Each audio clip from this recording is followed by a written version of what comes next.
Alors, avec Alain Penseau, je connais depuis les années 70, nous avons décidé de développer une chaîne YouTube qu'il a appelée Cinéma à volonté.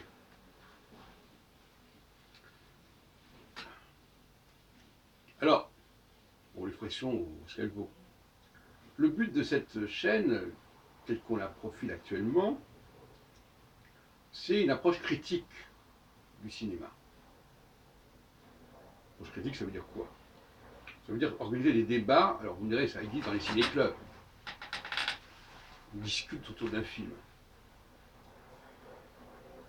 Il y a quand même le ciné-club, par exemple, de Jean Douché à la Cinémathèque française. Mais là, c'est pas tout à fait la même chose. Là, il s'agit d'une approche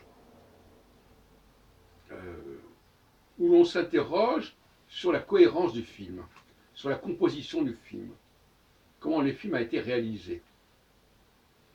Et en mettant en avant un certain nombre d'écueils que toute réalisation de film rencontre d'une certaine manière. Un des premiers écueils, c'est le casting, ce qu'on appelle la distribution. Est-ce que ce casting a été heureux ou pas? Les gens considèrent que bon, bah, c'est tout, c'est comme ça. Ils ne se posent même pas de questions. Hein.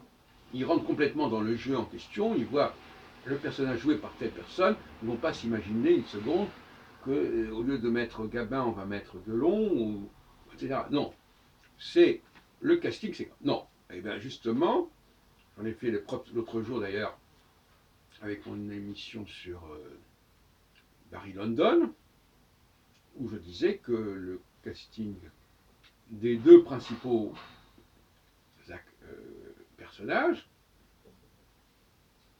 avait été raté par Kubrick, alors qu'il avait très bien réussi les personnages un peu environnants. Alors évidemment, il faudrait faire une enquête, il faudrait demander à Kubrick, ou je ne sais pas comment ça s'est passé. Mais visiblement, les deux comédiens, Berenson et puis, je ne sais plus comment il s'appelle, n'étaient pas du tout motivés. On voit bien, ils étaient complètement comme ça, ils ne savaient pas très bien ce qu'ils faisaient. Ils avaient des têtes impassibles, enfin, je veux dire, c'était hallucinant. Alors, notre ami Penso, lui, il a fait une vidéo que vous pouvez trouver sur l'ombre d'un doute, c'est le titre français d'un film de Hitchcock, où il dit qu'il y a une espèce de doute justement sur ce qu'est devenu James Mason, le personnage joué par James Mason. Alors, il était un peu comme ça, accumuler les questions, et soit se poser des questions sur la distribution. Souvent, on se dit, mais pourquoi est-ce qu'on a choisi celui-là, il ne fait pas du tout le poids. Soit sur le scénario, mais c'est surtout sur la... Parce que le scénario, bon, à la limite, le scénario, il est ce qu'il est. Mais c'est la façon dont il est rendu, dont il a été filmé. Il y a parfois des choses qui sont dans le scénario, ou dans le livre qui servent de scénario, et qui ne sont pas bien rendues par le film. Qui ne sont pas bien préparées par le film.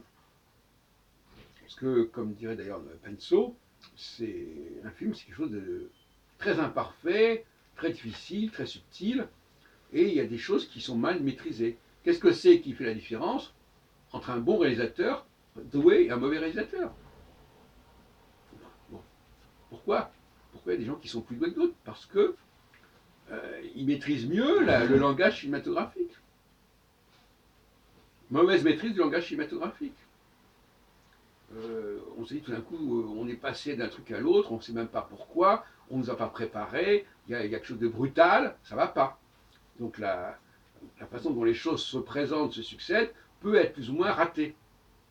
Voilà, c'est un peu dans cet état d'esprit que nous envisageons cette nouvelle chaîne Cinéma à volonté. Voilà. C'est une sorte de café ciné, on peut dire, c'est la manière, avec des gens qui vont discuter entre eux, à la sortie d'un film, par exemple, devant la cinémathèque, par exemple, ou ailleurs, et qui vont s'apercevoir. Par exemple, il y avait un cas comme cela. Alors, il y a aussi un autre exemple intéressant, c'est quand les gens ne comprennent pas le film. Ils ne comprennent pas le film. Ils n'ont pas on leur demande comment le film s'est déroulé, ils n'ont pas compris. Je me souviens d'un débat comme ça que j'avais eu à la Cinémathèque, en disant, je crois que c'était avec Ingrid Bergman, une histoire de dans une île, voilà, ça se passe dans une île, avec des pêcheurs, etc. Et la femme qui n'est pas bien acceptée par le pêcheur, qu'elle a épousé, plus ou moins, je crois. Il y avait une chose qui avait échappé, à savoir que quand elle était venue avec les pêcheurs, ça avait provoqué une pêche miraculeuse. Et les gens n'avaient pas compris ça. Donc il y a aussi ce débat. Il y a une difficulté pour le réalisateur, mais il y a aussi une difficulté pour le spectateur qui ne comprend pas forcément. Alors on pourrait toujours dire que le film a été mal conçu, mal produit, mais il y a aussi simplement qu'il y a des gens qui n'ont pas capté les choses correctement. Il faut rendre à César ce qui est à César.